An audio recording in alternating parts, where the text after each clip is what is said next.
I heard laughter in an empty room. I can still remember the first time that this happened. So there I was lying in bed at night, and I heard the distinct sound of someone laughing. And then I heard footsteps near my bed. It continued all day long. It sounded like the type of laughter that a child would do, high-pitched and full of glee. Sometimes it sounded like a girl's laughter, sometimes it sounded like a boy's. And other times it sounded like a group of children all laughing together. So I set up cameras all throughout the house, especially in the bedroom. But the cameras revealed nothing. The only thing that they picked up was my partner sleeping.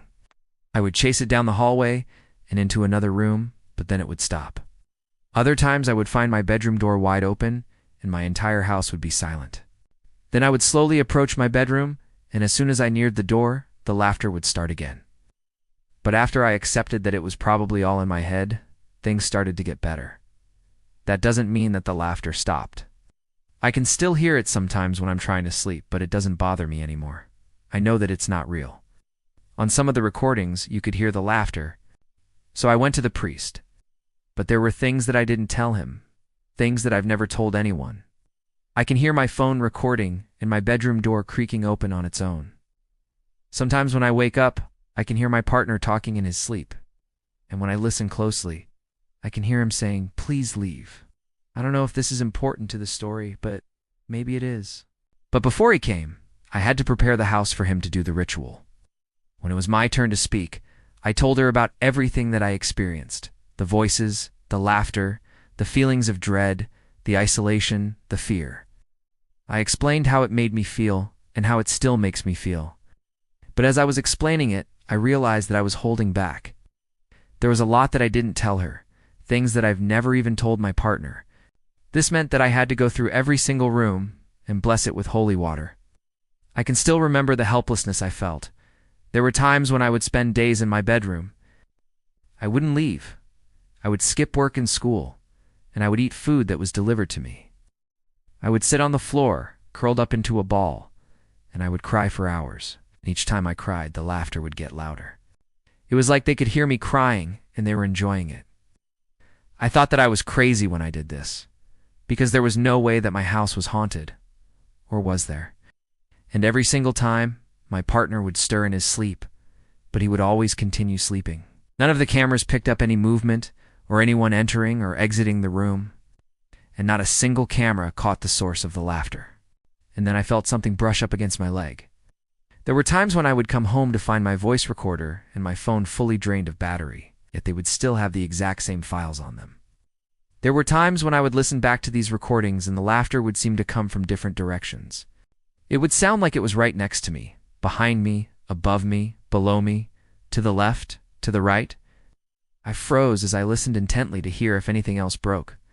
Nothing else did break, but I couldn't shake off the feeling that I was being watched. After the priest finished performing the ritual, he told me that my house was clear and that there was no demonic presence. He said that whatever I was experiencing was mental, but he admitted that he'd never seen anything like what I described before. It was really disorientating and scary. And the scariest part was that it seemed to be taunting me. It was almost like whatever was making the noise wanted me to find its source, but it didn't want me to succeed. At the time, I didn't think anything of it. But looking back now, I wish I had been more scared. Because when I turned over to look, there was no one there. My partner was asleep next to me, and our bedroom door was locked from the inside. The window was also closed, so there was no way that anyone could have entered or exited the room without us knowing. I was just getting over a cold, and I'm pretty sure that my hearing was a little bit affected because of it.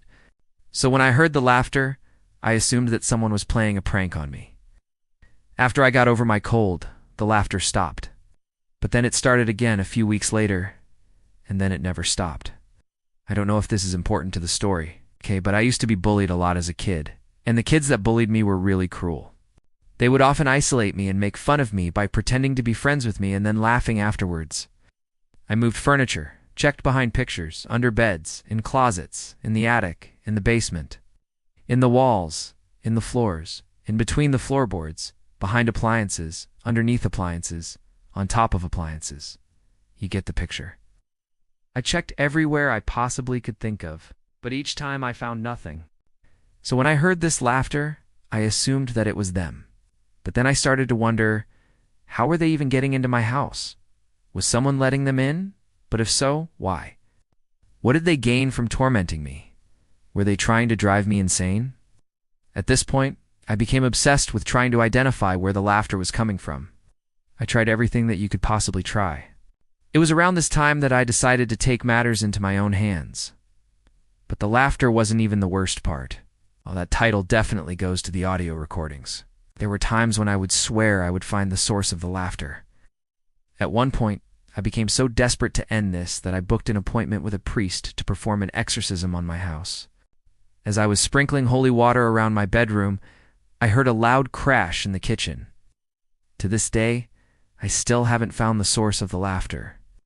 But sometimes when I wake up in the middle of the night, a few months ago, my partner and I went to see a therapist to talk about our relationship and past experiences. The truth is that the laughter still affects me to this day. It brings back all those old feelings of dread and anxiety. And when I finally reached out to the higher power that I believe in for help, I heard a voice say, "You're on your own." Now, I've tried to forget about it, but the laughter still comes back to me in my nightmares.